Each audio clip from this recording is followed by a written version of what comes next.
Hello ਹਾਂਜੀ ਕਿੱਦਾਂ ਕੀ ਹਾਲ ਚਾਲ ਸਾਰਿਆਂ ਦਾ। ਅਤੇ ਮੈਂ ਤੁਹਾਨੂੰ ਜਿਸ ਤਰ੍ਹਾਂ ਦੱਸਿਆ ਕਿ ਮੈਂ ਅੱਜ ਤੁਹਾਨੂੰ ਵੀਡੀਓ ਬਣਾਵਾਂਗਾ ਪ੍ਰੋਪਰਟੀ ਦੇ ਵਿੱਚ ਜੋ ਇਨਵੈਸਟ ਕਰਨਾ ਚਾਹੁੰਦੇ ਆ ਜਾਂ ਫਸਟ ਹੋਮ ਬਾਇਰ ਆ ਜਿਹੜੇ ਪ੍ਰੋਪਰਟੀ ਦੇਖ ਰਹੇ ਆ। ਨੰਬਰ 1 ਇੱਕ ਚੀਜ਼ ਜਿਹੜੀ ਮੈਂ ਤੁਹਾਨੂੰ ਕਲੀਅਰ ਕਰਨਾ ਚਾਹੁੰਦਾ ਆ ਉਹ ਤੁਸੀਂ ਦੇਖਣਾ ਤੁਹਾਡੀ ਟਾਈਮਿੰਗ। ਤੁਸੀਂ ਆਪਣੇ ਆਪ ਨੂੰ ਔਰਗੇਨਾਈਜ਼ਡ ਕਰਨਾ ਹੈ, ਆਪਣੇ ਆਪ ਨੂੰ ਪੂਰਾ ਪ੍ਰਪੇਅਰ ਕਰਨਾ ਆ, ਕਿਉਂਕਿ ਤੁਹਾਡੇ ਡਾਕੂਮੈਂਟ ਤੁਹਾਡਾ ਹੋਮ ਪ੍ਰੀ ਅਪਰੂਵਲ ਲੋਨ ਪਾਸ ਹੋਇਆ ਹੋਵੇ ਅਤੇ ਤੁਹਾਨੂੰ ਬਜਟ ਪਤਾ ਹੋਵੇ ਆਪਣਾ ਵੀ ਤੁਸੀਂ ਕਿੰਨੇ ਬਜਟ ਦੇ ਵਿੱਚ ਪ੍ਰੋਪਰਟੀ ਦੇਖਣੀ ਹੈ, ਕਿਸ ਲੋਕੇਸ਼ਨ 'ਤੇ ਦੇਖਣੀ ਹੈ, ਤੁਹਾਡੀ ਨੀਡਸ ਕੀ ਆ, ਫੈਮਿਲੀ ਵੱਡੀ ਆ ਛੋਟੀ ਆ, ਕਿਸ ਤਰ੍ਹਾਂ ਦੀਆਂ, ਤੁਹਾਡੀ ਪਾਰਕਿੰਗ ਕੀ ਆ, ਤੁਹਾਡਾ ਕੋਈ ਤੁਸੀਂ ਕਿੰਨੀਆਂ ਗੱਡੀਆਂ ਤੁਹਾਡੇ ਕੋਲ, ਉਸ ਸਕੂਲ ਵਗੈਰਾ ਦੀ ਲੋਕੇਸ਼ਨ ਦੇਖ ਕੇ ਨਾ ਉਹ ਆਪਣੀ ਰੀਸਰਚ ਕਰਕੇ ਉਸ ਦੇ ਅਕੋਰਡਿੰਗ ਤੁਸੀਂ ਚੱਲਣਾ ਆ।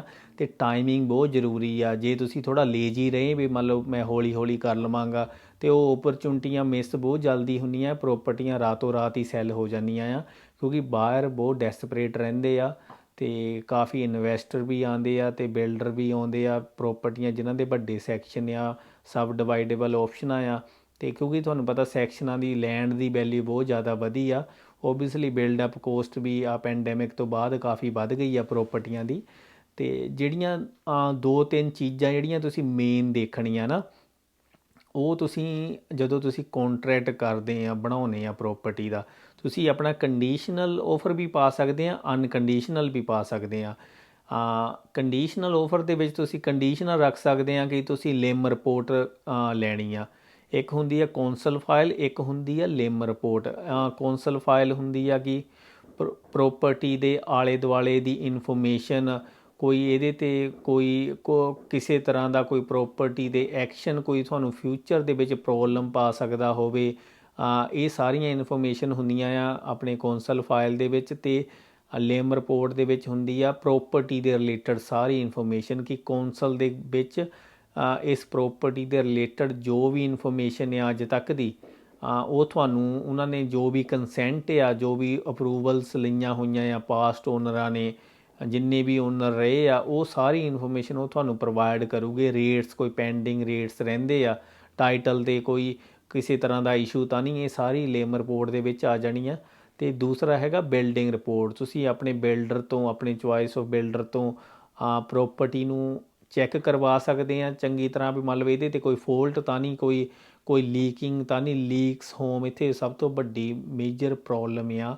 ਨਿਊਜ਼ੀਲੈਂਡ ਦੇ ਵਿੱਚ, ਕਿਉਂਕਿ ਵੈਦਰ ਤੁਹਾਨੂੰ ਪਤਾ ਇੱਥੇ ਰੇਨਿੰਗ ਵੈਦਰ ਆ, ਅਤੇ ਤੁਹਾਡਾ ਜੇ ਮਾਈਨਰ ਲੀਕਸ ਹੋਇਆ ਅਤੇ ਹੌਲੀ ਹੌਲੀ ਉਹ ਵੱਡਾ ਲੀਕਸ ਬਣ ਗਿਆ, ਇਹਦੀ ਰਿਪੇਅਰ ਨਾ ਬਹੁਤ ਜ਼ਿਆਦਾ ਐਕਸਪੈਂਸਿਵ ਆ। 100 ਤੋਂ ਲੈ ਕੇ $150,000 ਤੱਕ ਲੀਕਸ ਦੀਆਂ ਪ੍ਰੋਬਲਮਸ ਮਤਲਬ ਰੀਫਿਕਸਿੰਗ ਇੱਥੇ ਕੋਸਟ ਆ, ਕਿਉਂਕਿ ਇੱਥੇ ਰਿਪੇਅਰ ਕੋਸਟ ਹਰ ਇੱਕ ਚੀਜ਼ ਦੀ ਮਹਿੰਗੀ ਹੈ ਨਿਊਜ਼ੀਲੈਂਡ ਦੇ ਵਿੱਚ ਨਾ। ਅਤੇ ਬਿਲਡਿੰਗ ਰਿਪੋਰਟ ਹੋ ਗਿਆ ਅਤੇ ਲਿਮ ਰਿਪੋਰਟ ਹੋ ਗਈ। ਅਤੇ ਫਾਈਨੈਂਸ ਕੰਡੀਸ਼ਨ ਤੁਸੀਂ ਆਪਣੇ ਫਾਈਨੈਂਸ ਕੰਡੀਸ਼ਨ ਪਾ ਸਕਦੇ ਹੋ ਜੋ ਕਿ ਟਿਪੀਕਲੀ 5 to 10 ਵਰਕਿੰਗ ਡੇ ਦੀ ਹੁੰਦੀ ਆ, ਕਿ ਉਹਦੇ 'ਚ ਤੁਸੀਂ ਆਪਣਾ ਜੇ ਤੁਹਾਡਾ ਲੋਨ ਕਲੀਅਰ ਕਰਦਾ ਬੈਂਕ, ਕਿਉਂਕਿ ਬੈਂਕ ਜਦੋਂ ਤੁਹਾਨੂੰ ਇੱਕੋ ਦਮ ਲੋਨ ਨਹੀਂ ਦੇ ਦਿੰਦਾ, ਉਹ ਪ੍ਰੋਪਰਟੀ ਨੂੰ ਚੈੱਕ ਕਰਦਾ, ਉਹਦੀ ਮਾਰਕੀਟ ਵੈਲਿਊ ਦੇਖਦਾ ਆ ਵੀ ਪ੍ਰੋਪਰਟੀ ਇੰਨੇ ਵਰਥ ਹੈਗੀ ਆ। ਪ੍ਰੋਪਰਟੀ 'ਚ ਕਲੈਡਿੰਗ ਹੁੰਦੀਆਂ ਕਈ ਤਰ੍ਹਾਂ ਦੀਆਂ, ਉਹਨਾਂ ਨੂੰ ਬੈਂਕ ਲੋਨ ਨਹੀਂ ਦਿੰਦਾ ਹੈਗਾ ਕਿ ਮਤਲਬ ਮਟੀਰੀਅਲ ਜਿਹੜਾ ਵੀ ਕੋਈ ਡੇਂਜਰਸ ਮਟੀਰੀਅਲ ਯੂਜ਼ ਹੋਇਆ ਆ ਪ੍ਰੋਪਰਟੀਜ਼ ਦੇ ਵਿੱਚ 80-90s ਦੇ ਵਿੱਚ ਇਸ ਤਰ੍ਹਾਂ ਦੀਆਂ ਕਲੈਡਿੰਗਸ ਆਉਂਦੀਆਂ ਸੀਗੀਆਂ ਜਿਹੜੀਆਂ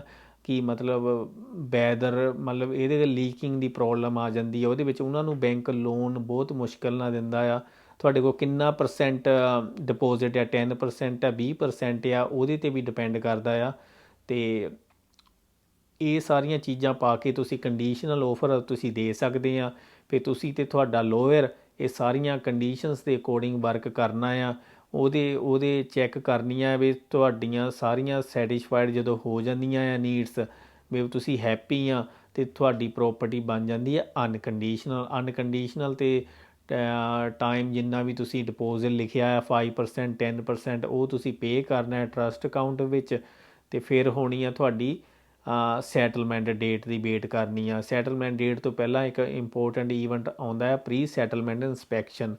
ਪ੍ਰੀ ਸੈਟਲਮੈਂਟ ਇੰਸਪੈਕਸ਼ਨ ਇਸ ਤਰ੍ਹਾਂ ਹੁੰਦੀ ਆ ਕਿ ਤੁਸੀਂ ਚੈੱਕ ਕਰਨਾ ਹੈ ਕਿ ਜੋ ਪ੍ਰੋਪਰਟੀ ਤੁਸੀਂ ਫਸਟ ਓਪਨ ਹੋਮ 'ਤੇ ਉਸ ਟਾਈਮ ਦੇਖੀ ਸੀ ਪ੍ਰੋਪਰਟੀ ਐਜ਼ ਇਟ ਇਜ਼, ਜਾਂ ਕੋਈ ਡੈਮੇਜ ਤਾਂ ਨਹੀਂ ਹੋਇਆ, ਕੋਈ ਕਿਸੇ ਤਰ੍ਹਾਂ ਦੀ ਮਤਲਬ ਜਿਹੜਾ ਉਹ ਤੁਹਾਡੇ ਕੋਲ ਚਾਂਸ ਹੁੰਦਾ ਹੈ ਆਪਣੇ ਲੋਅਰ ਦੇ ਨਾਲ ਕਮਿਊਨੀਕੇਸ਼ਨ ਕਰਨ ਦਾ। ਜੇ ਕੋਈ ਤੁਹਾਨੂੰ ਡੈਮੇਜ ਲੱਗੇ ਤਾਂ ਤੁਸੀਂ ਆਪਣੇ ਓਬਵੀਅਸਲੀ ਲੋਅਰ ਨੂੰ ਦੱਸਣਾ ਹੈ, ਅਤੇ ਉਹਨਾਂ ਦੇ ਲੋਅਰ ਤੁਹਾਡੇ ਲੋਅਰ ਨੇ ਉਹਨਾਂ ਦੇ ਲੋਅਰ ਨਾਲ ਗੱਲ ਕਰਨੀ ਆ, ਅਤੇ ਤੁਸੀਂ ਆਪਣਾ ਆਪਣਾ ਓਨਰ ਰਿਸਪੋਂਸੀਬਲ ਹੋਏਗਾ ਉਹ ਡੈਮੇਜ ਨੂੰ ਫਿਕਸ ਕਰਨ ਲਈ, ਜਾਂ ਤੁਹਾਨੂੰ ਕੋਸਟ ਪੇ ਕਰੇਗਾ। ਅਤੇ obviously settlement date is important day, ਅਤੇ ਉਸ ਦਿਨ ਬੈਂਕ ਨੇ ਤੁਹਾਡੇ ਨੇ ਟਰਾਂਸਫਰ ਕਰਨੀ ਆ ਮਨੀ ਤੁਹਾਡੇ